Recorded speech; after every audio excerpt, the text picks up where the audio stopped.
Hello,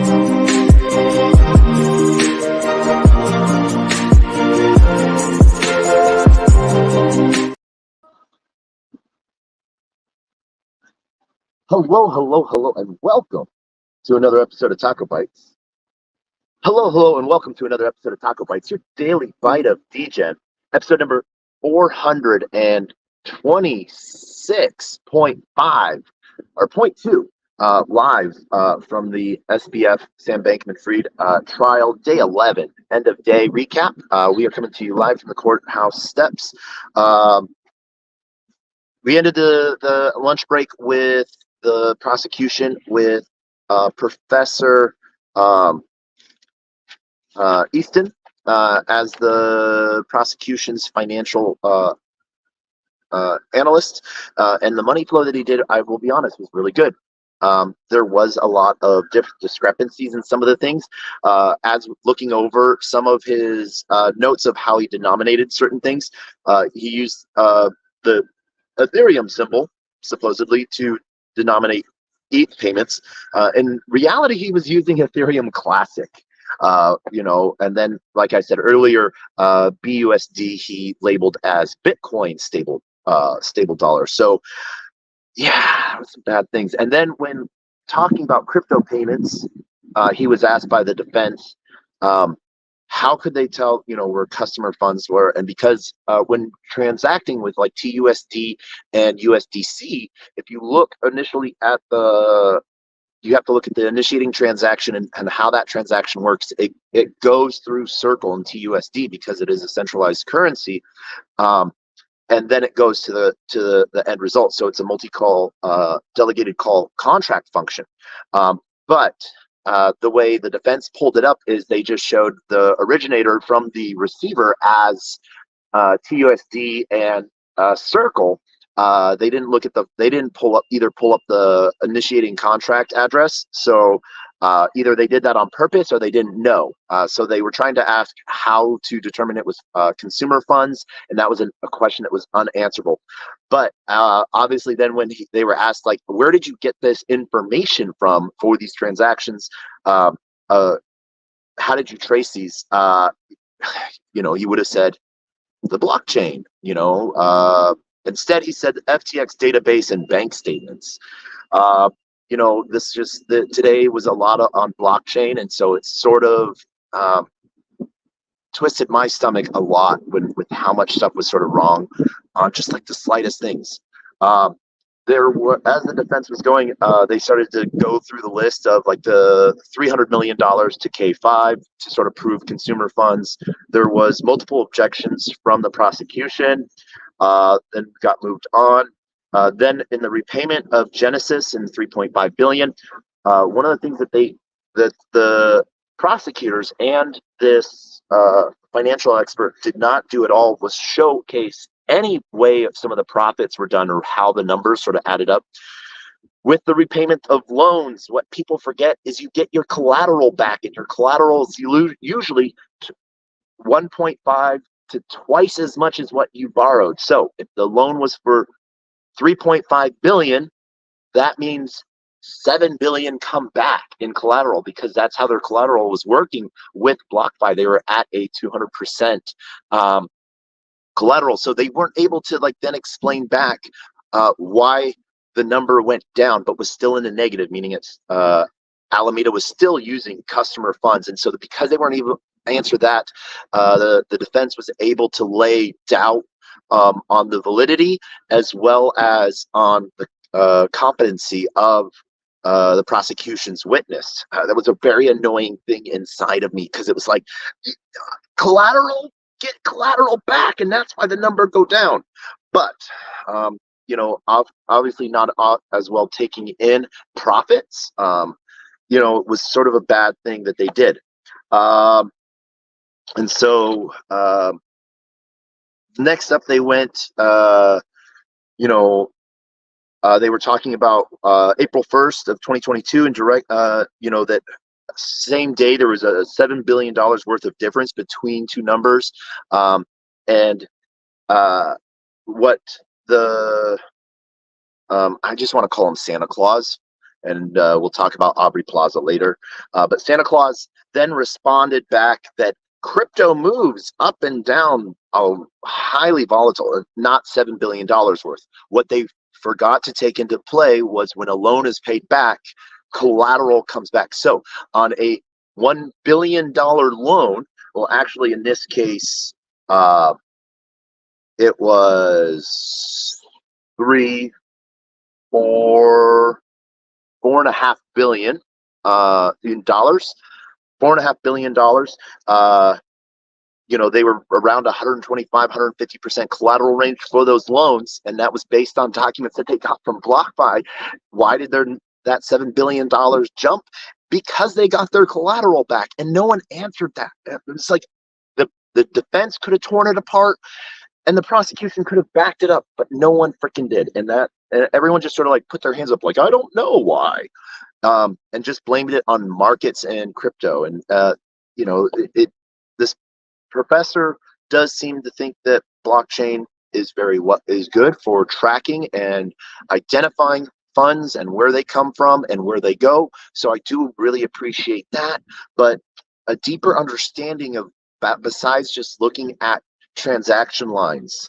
And so then there was multiple in a row, 7, 8 objections in a row from prosecution every time basically the defense tried to open their mouth and ask another question, because I feel like the prosecution felt that he was about to get ripped a new one, and the defense was feeling, I think they felt that they were on a thread, but they didn't really know where that thread, how to ask that thread and pull it, and so they got buried in objections, and then they ended with, doesn't know about the FTX positive income. And so then the defendants rested.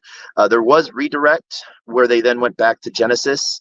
The prosecution asked more about Genesis and, and the repayment. And Santa Claus responded back with they were still in the negative, meaning they still owed, they were still using customer funds. On recourse, as soon as they almost he asked a question around first in, first out, that he was asking a question that he was almost on point to like sort of score a touchdown, but he lost it. And based off an objection of form and scope, the defense rested right there. Next up, they had one of the second interesting person of the day, Corey Gaddis from Google. He's a records custodian of 3+ years. He responds, his sole purpose is response to legal processes, answering government organizations' requests, as well as their warrants. And so he has a whole piece within the Google suit knowledge and stuff like that. And I think the main questions around this was because the documents that were being shown were in Excel and Word, and the entire FTX team used Google Suite. So they wanted to make sure, like they were trying to lay base, and they forgot to even say that we wanted to prove that, the Excel documents we're using are were originally the Google Docs. But a lot of stuff came out about this in the metadata that Google stores on users, even on a professional level. You think your stuff is safe. Google says no, your data is not safe. Google, the Corey Gaddis did say that Google does store your data and your documents, even your personal and professional Google Doc stuff. And that it comes in DocX or Sheets. He says that the metadata does come in the JSON file.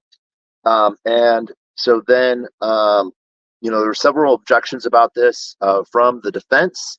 And then the prosecution produced the thumb drive that all of the information from Google came on. And Corey said that, he had ran a hash script to compare as true. The defense could have torn that apart. No one even asked him what a hash script is. And Santa Claus was calling a transaction hash a hashtag. What? Oh my gosh. But enough about Santa Claus. More objections from uh, the defense on this, and they made them read back. And one of the things that the judge started coming out with a lot of jokes and a lot of punches.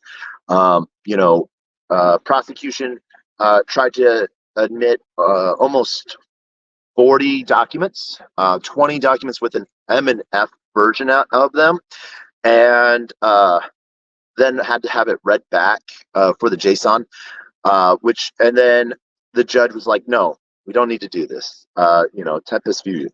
And then he was like, and the prosecution was like, but we want to make and he's like, it is in my retiring nature to let this one, which was sort of interesting. One of the things that Corey then went into on the JSON files was a Gaia ID, which is tied to any user email that uses. So if you use your email in any Google Doc, you will forever hold on to that Gaia ID, and it will be now tagged to anytime you use any Google service associated with that Google service. So that is why I do want to just mention out Cloaked.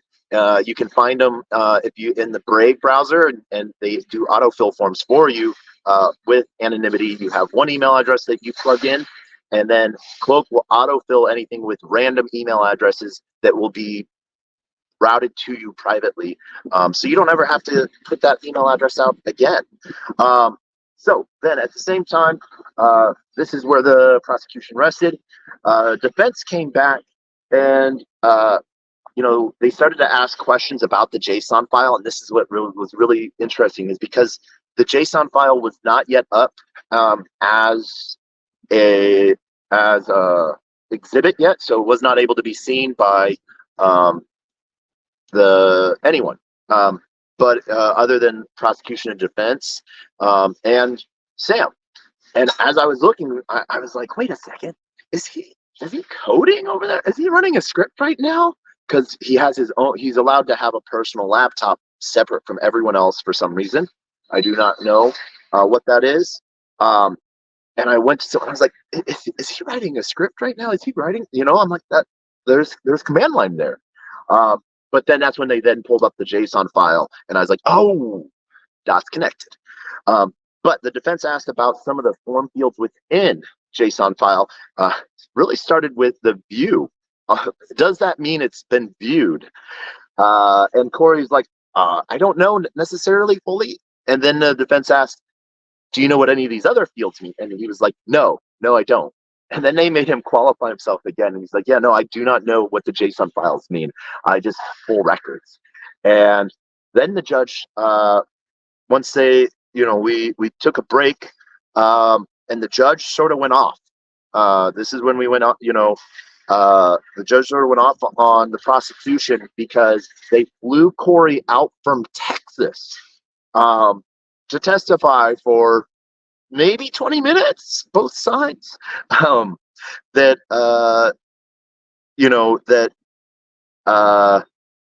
Basically to say that this is a Google file that no side has contested about. And then at the same time, the judge went off against, on the prosecution for the earlier witness, the first witness of the day, Miss Katz, who was the government relations officer and policy advisor from DC for FTX, but she had zero interest in being there. And her sole purpose was just to read C-SPAN transcripts and say, yes, that is Sam in a C-SPAN video, because everything else she said, I was not there when this happened. I was not a part of the team, and I did not write that. She affectionately got the name Aubrey Plaza based off of her attitude sort of towards a lot of this, which was rather interesting. So the judge sort of, was really disappointed in the prosecution for wasting the jury's time, wasting his time, but also wasting money on flying this gentleman out to say nothing, really. Same with Miss Katz to, the judge then sort of put out, lawyers are supposed to do just a little better. And you could sort of hear where he was sort of strained. Um, so, in a matter of respect of time, the defense tried to read off some issues that they were having rather quickly. Uh, Judge knocked back with a joke. He was like, "I like to listen to. I need to listen to this like, I'm a 35 record, not a 45." And Cohen made a joke. He's like, "I'm a 78," or he was like, I remember those, Your Honor. And the judge, he's like, "You seem like more of like a 78 to me." Little age joke. I got it. Does that show my age? Probably shows my age. Um, but you could start to see the judges, frustration with both sides a little bit, mostly with the prosecution today. Next up was, some of the pieces, objections from the defense about tweets and private tweet conversations between Kelsey Tuick and SBF. And so then when we came back from lunch, the judge made his ruling. Uh, and one of the things that, the prosecution had said is, we want to show these tweets because it showed that he was being two-faced. And the defense said, it said like, hey, he was talking after the fact and he used the word guilty for someone else, not necessarily in the sense of any legal term, but feelings and emotionally. The judge overruled that, allowed all the tweets in. And so between the prosecution was allowed to showcase Kelsey Piper's tweets with personal tweets with SBF, and then this is when the judge sort of went off. He was like, Katz was called and was a waste of everyone's time. Metadata was given a few days ago to the defense, and it was sort of both sides were called out a little bit. Next up, the prosecution called up Shermel Maturino. He's an investigative analyst for the attorney's office, and basically he gave a Twitter breakdown, and he gave a very bad Twitter breakdown. Sort of was reading off tweets from public tweets from SBF and saying this was a tweet from Sam on this date, which pretty much anyone could read, including SBF's tweets, tweets from Anthony Scaramucci with Skybridge, then some documents about Alameda Research Ventures changing its name to Clifton Bay Investments, one of the other investment arms of Alameda turning its name into McLaren Investments, and then another arm turning itself into Goodman Investments Ltd.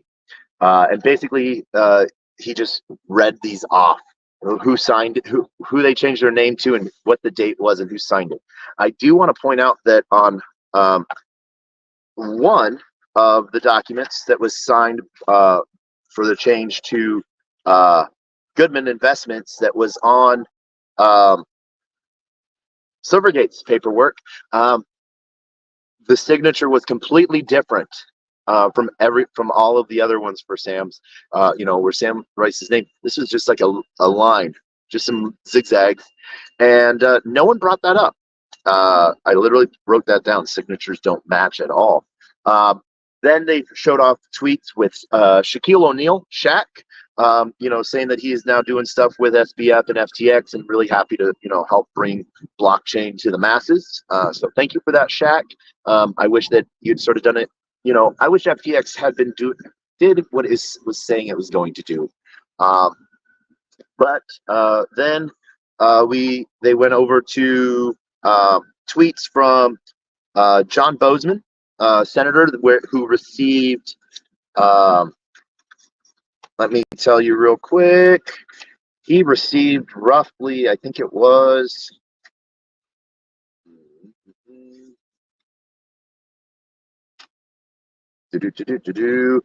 roughly $1 million of customer funds as political donations. And so, that was, a tweet from SBF on August 3rd, 2022, stating that, supporting John Bozeman and stuff like that. So that was customer funds that was given to John Bozeman, senator.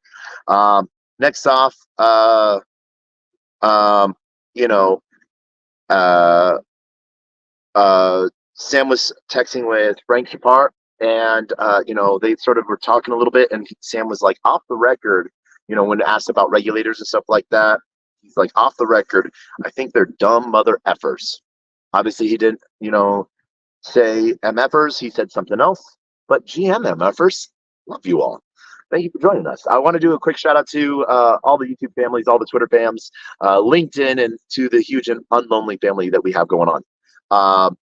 Maybe I would like to see about doing over-unders on the amount of objections. We only have 2 witnesses tomorrow. It's supposed to be a short day before we have almost a 5-6 day week with court returning next Thursday, with the prosecution resting on Thursday and the defense starting. So maybe we'll do some over-unders on the amount of objections for the day.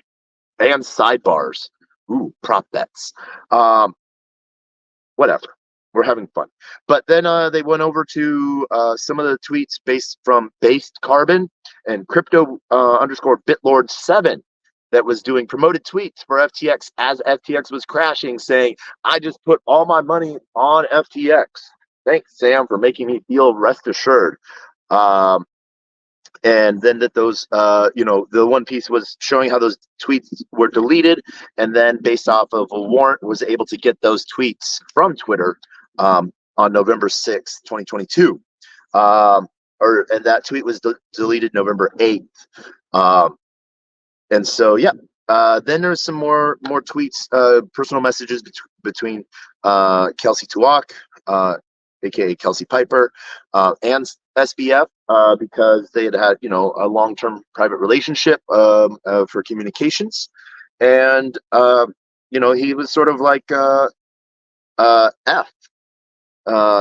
That it was just a PR move, stating about all of the regulation good he was doing, that he was, stopping it either way, and tweeted, or messaged her, fuck regulators. Excuse my language. But this, one of the things that I wasn't able to get all of it, but one of the things he was like,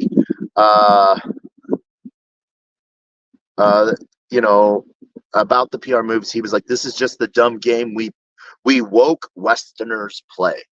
The dumb game we woke Westerners play. Then sort of finished that off. Then that is when the prosecutors handed off to the defense. The defense then asked, did some objections, was asking about, tone and some prosecutional defense or prosecutional objections that were sustained based on substance. And so then the defense was done pretty quickly. Now, this is where I think, for me, got a little interesting, is they started to move completely off of Web3 and into just financials and bank statements and money flow. The next witness the prosecution called was Paige Owens. She's the FBI forensic accountant. She's with the Public Corruptions Unit for 2 years. Before that, she was an auditor with PwC for 5 years, and she is a CPA.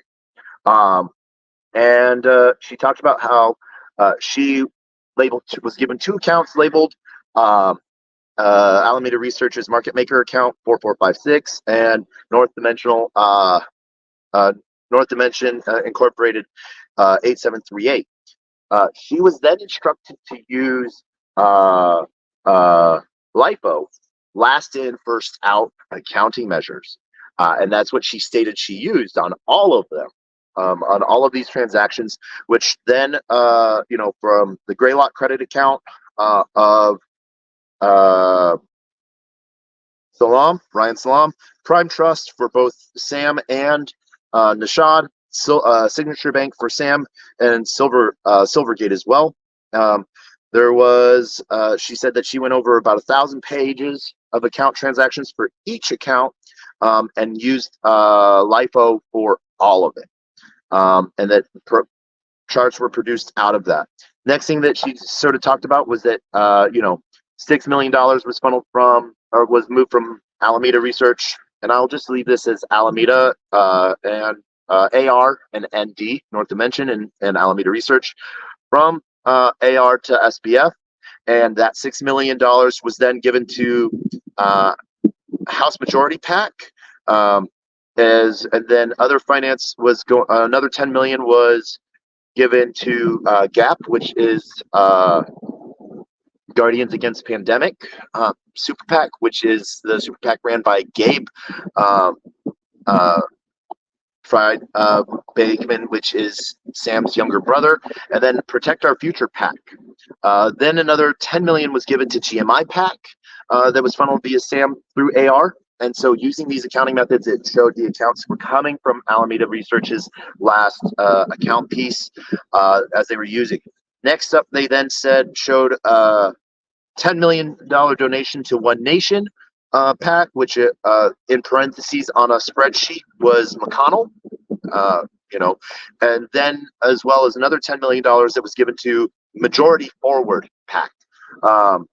And then they moved over from Sam to Nishad, and they said that one date he was wired from AR 2.56 million, and that was then split up into 3 deposits into the Iowa Democratic Party, the Senate Majority PAC, and the LGBTQ Victory Fund. Nishad reported when he was on the stand that one of the PACs that he specifically talked about was I don't want to, and this was in text messages that he had on Signal with Michael S. Slowski. And that was that he didn't want to be part of any woke stuff.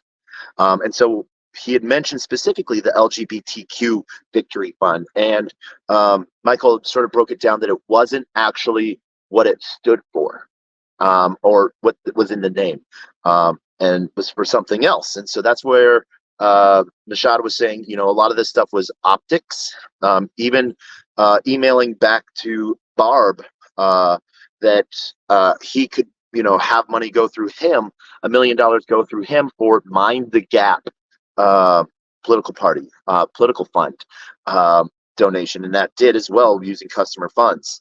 On October 4th and 7th, Nishad had 16 donations totaling $1 million go out, and the font was too small for me to actually see who they went to, but that was government exhibit 1088, and so that lists that all out. Exhibit 1090 then showed more from Ryan Salem, that he was transferred $34.5 million, and then so a total of 35 million, and then he was sent another 12.6 million, and 35 million was sent to Results for North Carolina Inc. And then 4 payments, the leftover 4 payments was broken up between View PAC, Defending Main Street Super PAC, and American Dream Federal Action. And then these were the prosecution then confined this over to one of their old exhibits of the spreadsheet that Sam actually had everyone make, showing where their donations were going. So tying back to work that Sam had people do on a Google sheet that Google was able to just give the government that they had on file based on a search. And so then they rested their case. And one of the first things the defense did was, this is where they got to take their gloves off. They were out of Web3. And I think the prosecution was just sort of feeling like they had their chops going for them, that they could do whatever they want. And at this point, this is when we saw the defense really start to bare their teeth and throw some punches. So hats off to them for that. I'm glad this wasn't just a lame duck thing from both sides, because it was like slow paper cuts. And not even like real paper cuts, but you just like take a piece of paper to like the back of your hand and like try to saw and hope something happens. That is how bad it was. But definitely with that. So then the defense asked for an example of the difference between LIFO, last in, first out, and FIFO, first in, first out. Giving an example that money is fungible, meaning it can be changed. $1 is not always going to be, could be commingled, and that dollar could be lost in that mix, and what that looks like. And so one of the things that the defense then went through was the same account paperwork that Paige went through, special agent. I know she's not a special agent. She works for the FBI, so she does do an amazing service piece, and I'm sure she does a great job. But in this, she did mess up because using LIFO, the way she was ordered by the prosecution to do all account transaction pieces on, she did. They showed account money coming in for one thing, in between different deposits, and so last in, last in, first out, and so. Helen and Robin's amount of money came in, um, and then uh, payment for that went out to, and so it broke up this chain of. And she's like, "No, that I messed up. Like that's not." And so they were able to do a good job, in my opinion.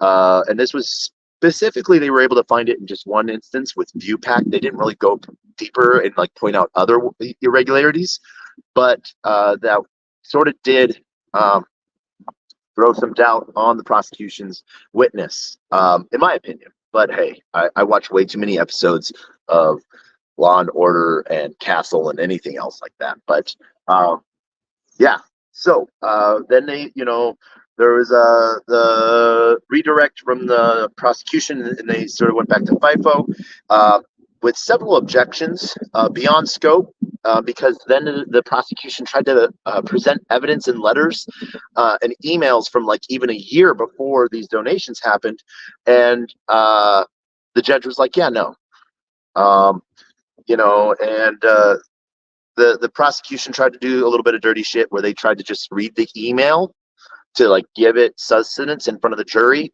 and the judge was like, "No, done." So from there, that was sort of the end of the day. Then tomorrow we have Cam Sun, an attorney for FTX as well. I don't know if we have two witnesses tomorrow. Tomorrow's going to be a shorter day, the judge said. And then next week we resume on Thursday and Friday. Thursday, the prosecution will be resting. They say rather quickly. They have only two witnesses. They have not named really who they are yet, I think. They have been giving those names to the defense on Friday.